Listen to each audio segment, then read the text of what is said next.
Well, hello, Facebook friends. We're back again today, kind of picking up where we left off the last time, talking about alignments.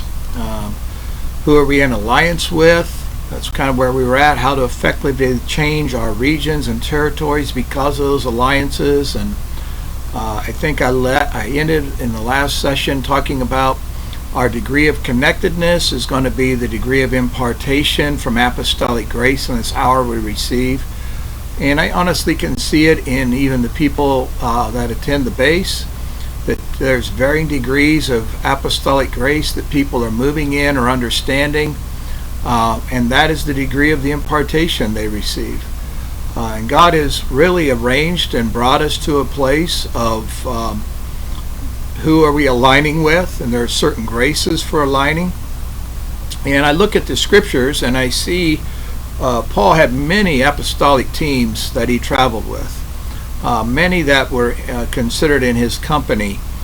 And I don't know if we'll get into that today or not, but we may get into that the next time. But those teams and companies that were formed and traveled with him were all ones receiving apostolic grace. And they were taking advantage of that grace. But I like what I heard recently someone say, Jesus did not ask for volunteers, he actually recruited people. And I think that's somewhat what we need to be starting to think about with the mindset. We have such an inclusivism and built into us that we want everybody to participate, when in all reality, not everybody can participate. They are not mature enough, they don't understand things enough. They might be lacking in some areas. They may be in rebellion, may be unwilling, may be sin in their life. I mean, my wife and me have recently been talking about people we know who, we're dealing with it in our business, who are dads that aren't taking care of their kids, have children by many different mothers, but not taking care of their kids, but yet are wanting to lead ministry or wanting to do ministry. And you're not even taking care of your own family or your obligations. And what is that witness or testimony? So I think we've got to stop for a moment. It's like I talked in the first session last time I taught about God is reordering or putting things into a set order or set pattern. But I see that Paul went out and he found certain disciples. And in Acts 15 they'd had an apostolic meeting. They said the gospel is going to go out to the Gentiles. The church, the ecclesia had gathered. They approved of it. They sent Paul and Barnabas out on mission with a message. And the first thing that he does is he finds a spiritual son. Many today are looking for spiritual sons to create networks, preaching engagements, etc. And in my last book that I just got done writing, The Fathering Heart of God, I address a lot of these issues in the spiritual fathering aspect. I will be doing some short teachings out of that book as well, and be teaching that in Legacy School as it starts to unfold again here in the fall. I will be teaching on entering the realms of heaven in Legacy School, and I also be teaching on a variety of other topics that I feel are pertinent to this hour. Right now, as I'm traveling, the main message I have is to enter the realms of heaven and to do warfare there, to understand those realms, to move in those realms and know how to pull and access out of those realms the things that we need. But in this realm, we're looking for those that we can align with and those that we can be in alliance with. Paul found Timothy in Acts 16. And he says he found somebody, a certain disciple, there it is again, in verse 1, was there named Timothy, the son of a certain woman, there we are again, which was a Jewish and believed, but his father was a Greek. And it's important that Dr. Luke put those things in there so we could understand the cultural differences that Timothy was combated with, even in his own family. His father was one that believed in mythology, his mother was a believer. And so between those two things, there was probably a lot of combativeness going on in the family structure. But in the midst of that, we find that he had a good report of those in the area, and actually 3 different locations: Lystra, Iconium, and of course where they were there at Derbe. So his his characteristics were talked about amongst people. And Paul found somebody that was a key person within a region or a territory, and he tapped him to carry a certain message on mission with him. Paul said that he had no one else like-minded like Timothy in other areas. It was as if Timothy went, Paul had went. And so we're looking for people, for that is an alliance, not an alignment. Barnabas had an alignment with Paul in the journey, but Timothy had an alliance with Paul in the assignment. Very key, very different. We go on a lot of journeys, missionary journeys. All those mission trips that people do for a couple weeks and meet new people are alignments. When you go into the mission field to live with somebody, you're in an alliance. They were in a living condition. We are about to go on a journey in life, but we're pouring our life into the mission and the message. And when Paul found him, he sent him out. And then in verse 6 it says, and when they had gone throughout Perga and the region of Galatia, and were forbidden of the Holy Ghost to preach the word in Asia. But right before that it says, the churches were established in the faith and increased in number daily. Alignment gets you addition. Alliances get you multiplication. The pattern of the book of Acts is they went from being added to, multiplied to glorified. And we're coming into the season of glorification, but we first have to get our alliances and our alignments correct and understand them. So who are we looking for to align with? That's really the question. And from that alliance, who am I looking for to build alliance with? Alignment and alliance are key in this hour, and the reason why, I've had a lot of leaders approaching me, asking me questions about certain networks, asking me questions about my own life, of what I'm going to do in the near future, and they've all said this to me. I'm looking right now, who can I align with for the next 20 years that I can, and they were saying in a roundabout way, that I can build alliance with, and they'll go to war with me.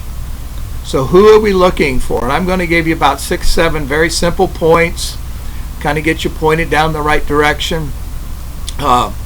And what is the, because the dynamics that people carry, the associations that we create, we are guilty by association. And that means that if that person is successful, does a great thing, does a great work, and I'm not talking about hyper-Christianity, I'm not talking about charisma and building a ministry around charisma, I'm talking about characteristics, character, deep-rooted character in people. And I'm going to tell you something, probably the people you need to align with and build alliances with are people that don't have large ministries but have large character. They have large influence but don't necessarily have a large ministry. They are people that are hidden, that are coming into light.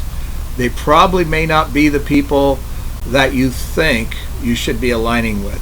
You really need to pray and ask God. So number one, we're looking for people that have the same destiny. They have the same vision for their region or territory or their state. They have the same destiny in life, that God is asking them to do a certain task or assignment in the earth, and they're committed in that destiny to see that destiny fulfilled. They are wanting to see the finishing of destiny. And the finishing of it is not just their destiny, it is the destiny of others as well. They want to see others finish their destiny, and they're willing to sacrifice to see others' destiny be fulfilled. It comes back to the Latin word communitas, where my success is dependent upon your sacrifice. My sacrifice will release your success, and I'm more willing to sacrifice for your success than to sit here and step over you to climb my way to the top. So they're connected uniquely. Like the last teaching I talked about, a lot of this, they have the same destiny. Abraham's fall, 318 in Genesis there, from the last teaching, they were in a uniquely place in Abraham's heart and life. and they are contending for the same inheritance as their apostolic leader. And the apostolic leader is wanting to pass that inheritance down to those that are they are in alignment with and in alliance with. And so we're looking for those that have the same destiny. Number two, we're looking for those that will go out and battle for us, battle with us, and fight our enemies, because if we have the same destiny, we probably got the same enemies. We probably have the same principalities over our regions and territories that others do. We are there to help each other battle, and we have to make sure our heart attitude is right, and we are looking for each other to have breakthrough, to be encouraged. And that battling that we are doing is coming because of us having that same destiny. We are battling for others. We want people to be battling for us because we value them and they value us. And we want them to be willing to risk for the sake of my dream, and I'm willing to risk for the sake of their dream. And I understood about this whole aspect of battling when I was in the hospital a couple, 3 years ago. I was battling for my life, and I had people start praying that not to pray that I live, but pray the message inside me lives, and things changed. But I literally at one point had clear almost 5,000 to 6,000 people battling, and they were ones that I could count on in alignment and alliance. I appreciate it even to this day, and I understand what that means when someone says they are standing with you. Are they really standing? That and battling and fighting, those are the ones we're after. The Lord told me in that hour, the ones that are serious are the ones that put their face to the floor and intercede. And when they come up to go do other things, the intercession continues because it's the attitude of their heart. It's as if the intercession never stops. That is who I want to go to war with, and that's who I want to battle with me, and that's who I want to battle with for their sake, for the sake of their dream and their destiny, that it could be fulfilled. Number three, we're looking for those that are the key for kingdom advancement. I believe right now on the earth there are key people that have been formed with character, message, tenacity, understanding, vision. They have strategy, they got resource, and they are key people for the kingdom to advance. They could be sitting right in front of us, like Abraham's 318 that were servants of his house. They could be somebody down the way or across the way that we have heard of. They might be the key person that you need for the kingdom to advance in your region or territory. And so those key people are part of the overall strategy. And that strategy isn't going to be fulfilled through one person. It's going to be fulfilled through a multitude of people working together. That's what we see in the book of Acts with Paul and Timothy. Paul taking all these different teams and dynamics of culture with him everywhere he went. It's a fascinating study to see all the teams, the ministry gifts they were, and what they accomplished in the book of Acts. It is not a history book. It is a relationship book of ministry gifts, and read it that way. But we're looking for people that are willing to see the kingdom come in its fullness. They're willing to take risk outside of the safety zones and go beyond the boundaries. We're looking for people that will create room for those that have already started to unlock their future. In other words, we're looking for people that have a mindset about advancement. Advancing people in opportunities, knowledge, understanding, appreciation, honoring them. And there are key people that we still must discover, so strategies can be accomplished. It's like we're going to war and we're missing a tool or we're missing a weapon. And so we're looking for those that are going to hear a trumpet sound of the kingdom and respond. So we're not looking for everybody in this hour. We're looking for key alignments and key alliances. Number four, we're looking for people that will receive apostolic grace of fathers and apostles. In other words, we're looking for people that understand that there are grace gifts, there are graces resting. They have discovered some of those graces, are willing to embrace those graces. They are willing to honor the ones that have paid the price, gotten the wisdom. Lately I've seen a lot of posting. It seems like there's problems with the younger not respecting the older. We're not looking for that. We're looking for those that will honor those that have paid a price and went before. Because when we don't honor leaders that God has appointed, we dishonor God's presence in those leaders and dishonor God's presence in our regions and territories. And so we're looking for people that don't doubt, that are full of faith, that are willing to engage, that are willing to go down even a narrow pathway. And I think we're setting right now with a generation that's wanting grandparents more than fathers. Fathers discipline, grandparents spoil. And I think we have a generation wanting to be spoiled more than be disciplined. Number 5, we're looking for leaders that investment has been made into their lives. We're looking for honorable men and women that the investment is beginning to produce, either to follow us or for us to follow them. We're looking for people that have a proven return. Number 6, we're looking for a people that are committed to building together. I've said for a long time, why do we build what another generation doesn't want to inherit and will only tear down? Why are we not building together? The same thing goes in our regions and territories. Why are we not building together in our regions and territories? Yes, there's pride, there's jealousy, there's competition, there's all these things we're constantly fighting. I almost think we need to dismiss that, dismiss the ones that don't want to build, find the ones that want to build and work with them and make a commitment to each other to build in the region and lay ourselves on altars and let God catch us on fire. So we're looking for those people, and I'll kind of wrap it up today with this.